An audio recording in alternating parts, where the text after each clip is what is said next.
the main goal will be to have policymakers actually seeing it and seeing the effect, and also suggesting incentives for people to be active. You could blame it all on the individual, but also if you provide incentives for entire populations, it's easier to choose the correct way or to choose the activity instead of a more sedentary activity. This is All Things Fitness and Wellness, hosted by Chrissy Van. Together, we're uniting industry thought leaders and fitfluencers on the mission to inspire innovation and encourage people to live a life fit and well. Brought to you by Fitness World. Your fitness, your way. Visit fitnessworld.ca. When it comes to exercise, we tend to toss around a lot of slogans. Health is wealth, exercise is medicine, or the one that sparked curiosity in our guests today, sitting is the new smoking. But how much weight do these sayings actually have? Well, on today's episode, we're joined by researcher Edvard Sagelv, who's joining us all the way from Norway. Now, I wanted to speak with him after his latest study went viral after being published in the British Journal of Sports Medicine. Along with his colleagues, they aim to research the impacts of a sedentary lifestyle and determine if there was a magic number of exercise to combat the negative effects such as premature death and chronic disease.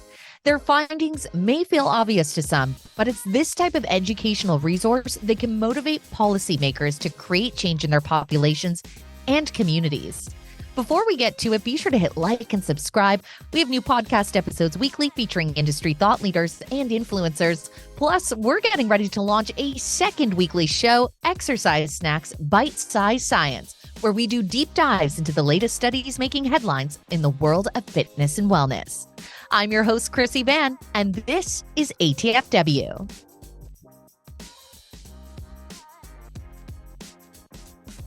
I'm so grateful that you were willing to pivot with the time zones, because I know that can always be a bit of a challenge. Still not sleeping, so it's okay. Well, there we go. We'll try and make sure that we don't do this in a fashion that puts you to sleep, because I personally think physical activity is exciting. So hopefully, since it's your area of study, you do as well. Yeah. Brilliant. So to kick things off, we know that physical activity is something that we're introduced to as children, but I think we're very aware that around the globe, we see a lot of issues when it comes to keeping active throughout our adult lives. Here in North America, even our youth are getting less and less active. And that's why I think studies like the ones that you do are so important, because it brings to the surface measures that we can put into place and provides evidence as to why this should be such an integral part of our lives, because it is far from the physical. So before we dive in, I'm curious, why did you choose this type of research to really niche down into? So I think for me, it started basically with the fact that I was environmentally damaged, you could say. So I was playing a lot of sports when I was young. Of course, I wanted to be an elite athlete, which was not the case.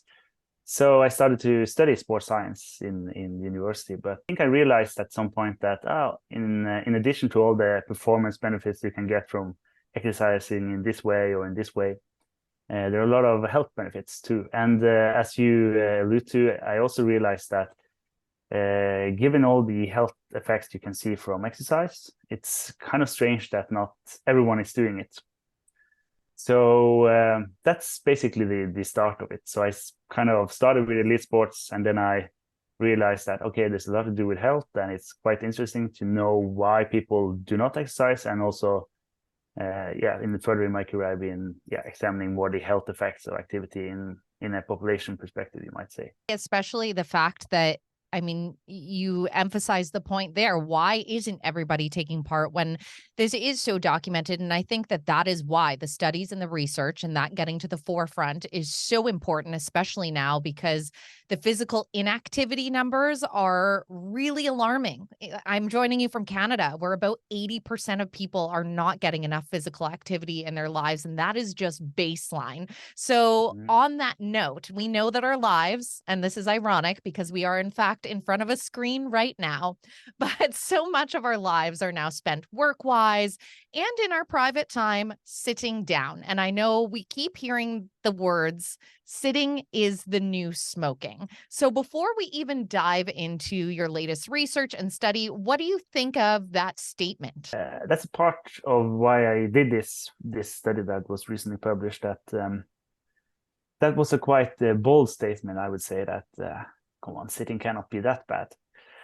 And the thing that caught my attention was that in the early days, for 10 years ago, 15 years ago, even studies indicated that sitting is associated with premature death or cardiovascular disease or type 2 diabetes, like independent of the amount of activity you do.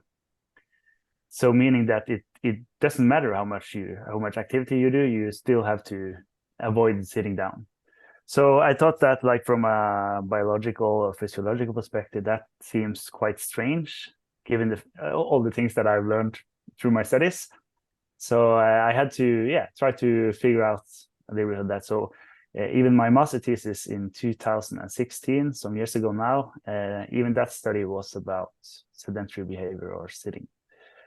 So from that point out, I had to kind of figure something more out about this and how bad it's actually sitting. Well, yeah, you've had this curiosity now because it is a really bold statement. And you're kind of like, is this something we're just throwing around to motivate people? Or is there more to the story here? So you recently had a study published in the British Journal of Sports Medicine that has gone incredibly viral. First of all, congratulations, because I'm sure tremendous amount of work goes into these. But I combed and it's pages after pages of Google headlines. So this is kudos to you and your team, because this is the type of information that does spark something in people. So tell people, what was the overall thesis or plan when you were going into this study? What were you looking to unravel and explore? Yeah, so first of all, thank you. I agree, it was a lot of work, but the primary objective of the study was that the World Health Organization has launched a new guidelines in 2020, where they, for the first time, included like sedentary behavior is bad for you. You should avoid it. And if you are unable to break up your sedentary time, or you have to sit for a lot of time, you should aim for the upper limit of the guidelines, which is about 300 minutes per week of activity. So we knew that this data that kind of wraps these guidelines were based on quite good systematic reviews and meta-analysis, where you kind of aggregate all the studies you can find and try to give a more precise estimate. They were based on the good studies, but the problem with these studies was that in all these studies, they kind of grouped the different activity groups. So, for example, in one group, you do from 0 to 20 minutes, in the next group, you do from 20 to 40, and from 40 to 60 minutes, for example. And when that is the case, you kind of lose a lot of information. So you could have a health effect, for example, from 0 to 5 minutes or from 5 to 10 minutes, but that is kind of lost when you aggregate it into 20 minutes or less and 20 to 40 minutes. So based on the fact that we knew that this has a statistical disadvantage, you might say, we wanted to try to bring data together and then still use the raw data, you might say, or the minute by minute data. And we were able to do that. Doing that has a lot of challenges, of course, but we were able to do it. And the finding was potentially as we expected, that given the effect we have seen on physical activity in previous research, you should expect that a lot of this sedentary time hazards are based in the statistics and not in kind of biological effects. So when we did it, combining all these studies and kind of treating it as one study, we could see that meeting the lower limit guidelines, so the 150 minutes per week, that was sufficient to kind of eliminate the health effects of sitting for longer times. So who were the people, when it comes to the data, who were the type of focus groups that you were pulling from? What demographic were they? And how did you kind of determine, because especially when it comes to sedentary lifestyle and associating it with premature death, let's say, were there any other comorbidities or things like that? How do you kind of divvy that up when you're doing a study of this magnitude and aggregating so much data? So we were lucky. This data that we could gain access to, they were they had a lot of information, and also on diseases. And some of them had cancer, some of them have cardiovascular diseases, but the majority of the people did not have any disease. So you kind of say that this could be in a primary preventive situation. In addition to this, these were all Western populations, so Norwegian populations, Swedish populations, and the United States. So whether this is similar in all the regions could be, of course, debated and should also be looked at in these regions. But we know from other research that the health effects in your body or in physiological states, they are potentially quite similar. So you could expect this to also be a worldwide effect. Definitely. How often on average from the groups were they sitting in a day? When you're looking at this, I mean, what really are we coming up against? Yeah, so this is to get the precise estimate. It's quite hard, but we estimate them to be at 10 hours per day of sitting on an average. Some people were also sitting about 15 or 16 hours per day, and some were, of course, sitting less, so 6 hours per day, and they were standing or walking or doing some other small intensity activity. I know that you can't interject yourself into a study or a findings, but what do you think of when you hear us sitting 10 hours a day, up to 16 hours a day, just as a human being when you hear that? What are your thoughts? My thought is that it is expected on how work is organized today. Most of the work are done sitting. Many of the more activity jobs, they are now done by machines and all technological development. So it's expected that people sit a lot. The problem, I think, is that what you do when you're off work.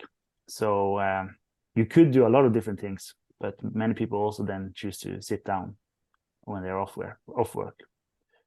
Yeah, there's so many distractions in life that are built into that kind of lend themselves. Social media is a big one that we can point a finger at.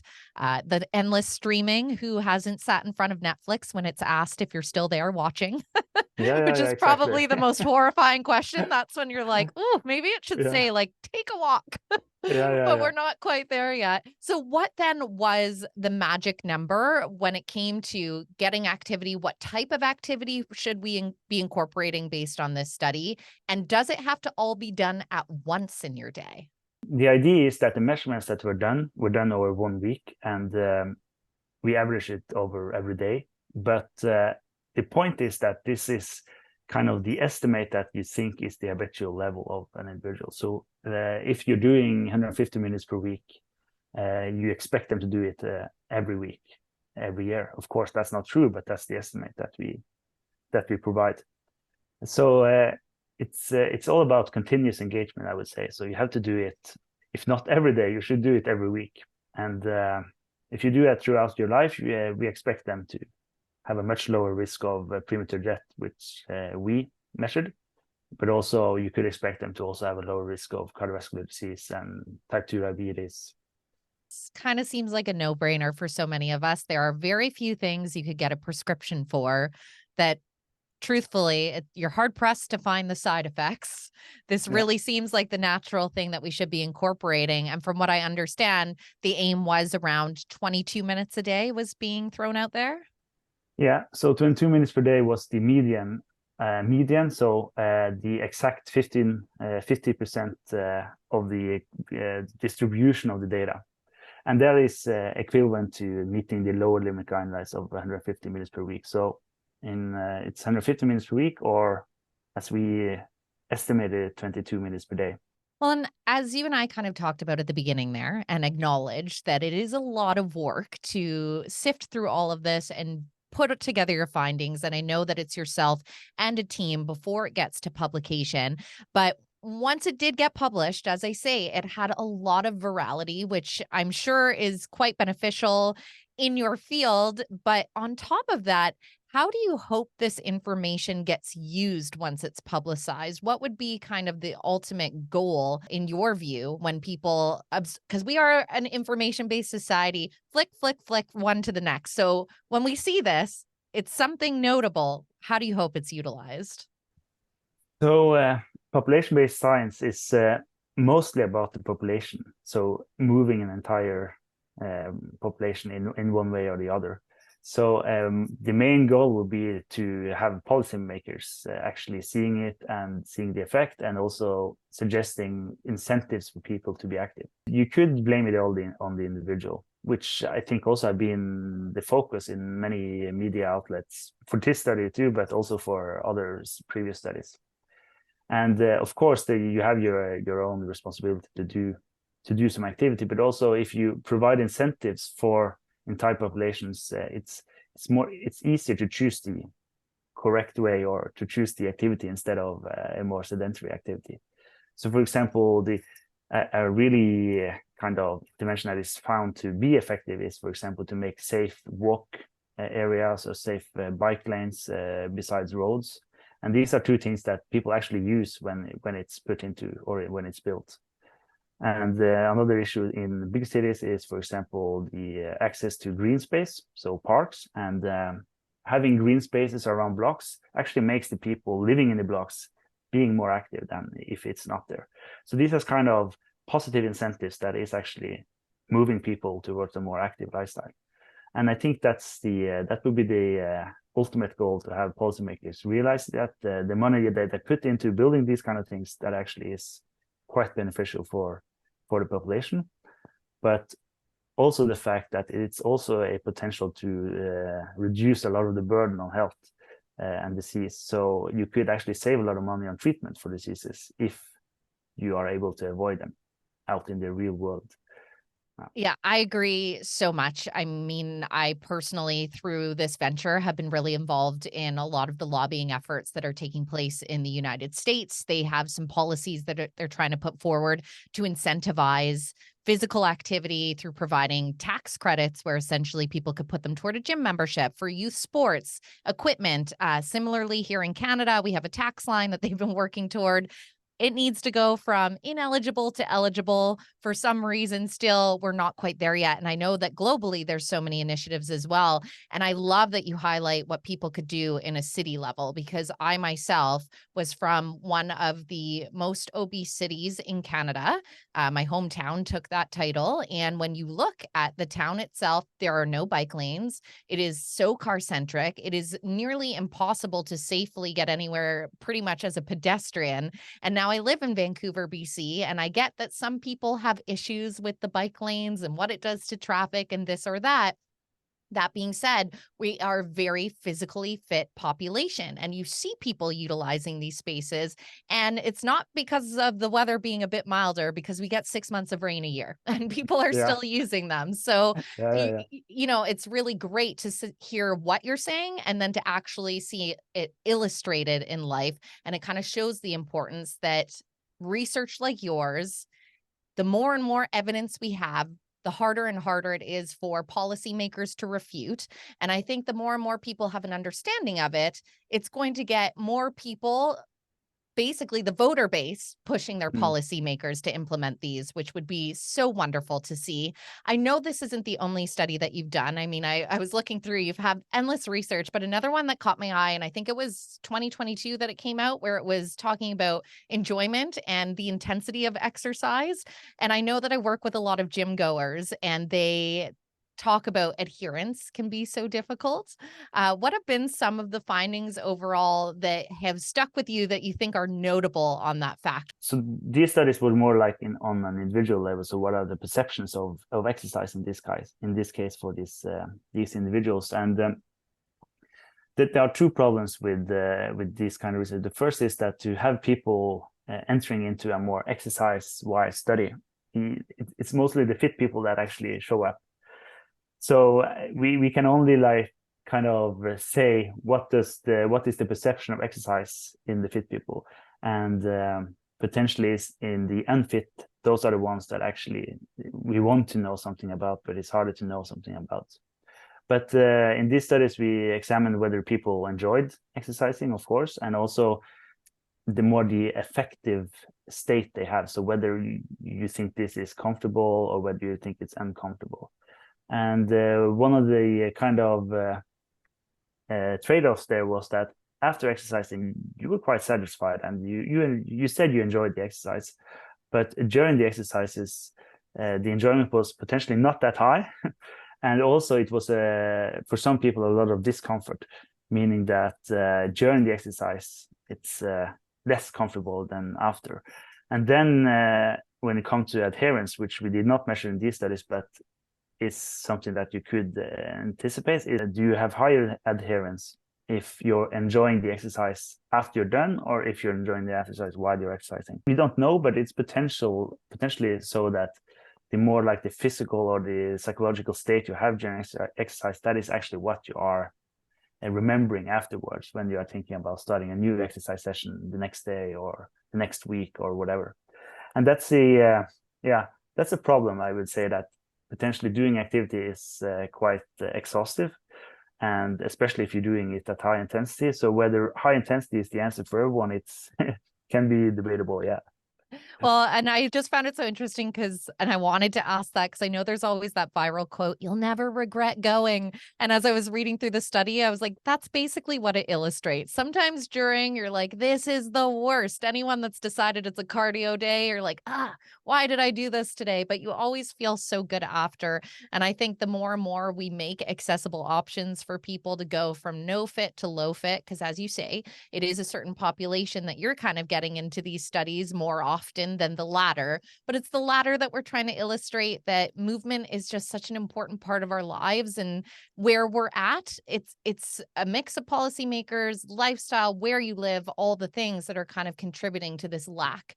And I think educating people on the benefits more and more is just going to get and inspire so many more people to take that first step, because once you're in it, it does feel so natural. We are meant to move as human beings, and yet somehow we've just strayed so far from that reality. It's true, and also the in some of the more like qualitative studies, we call it, where people you do interviews like this, and you ask questions, and they can answer what they do. And in some studies of lifestyle interventions for people that need it, they actually, some of them say that this is the worst, they don't like to exercise. Some say, okay, this is okay. So also it illustrates that it's also potentially a quite diversity in how you perceive the exercise, meaning that something can work for someone while something else can work for someone else. That is why, for example, this individual-centric interventions or measures that is launched will help someone, but potentially not help everyone. And this is why these more population-based measures can have a higher impact on the society, and also have more people moving in, or they are not moving that much, but there are more people moving in the right direction.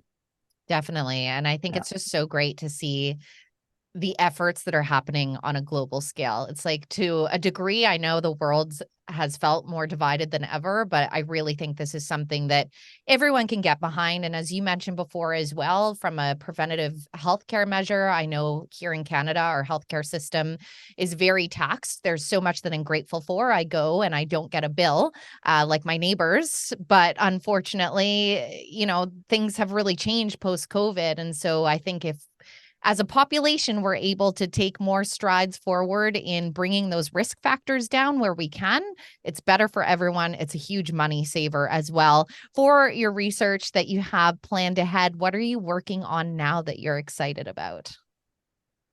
Well, so now we also just recently published another paper, for example, in the British Journal of Sports Medicine, which looked at the different domains of activity, where we found that the health effects of leisure time physical activity is quite high, but for occupational physical activity, it's not the effect magnitude or the strength.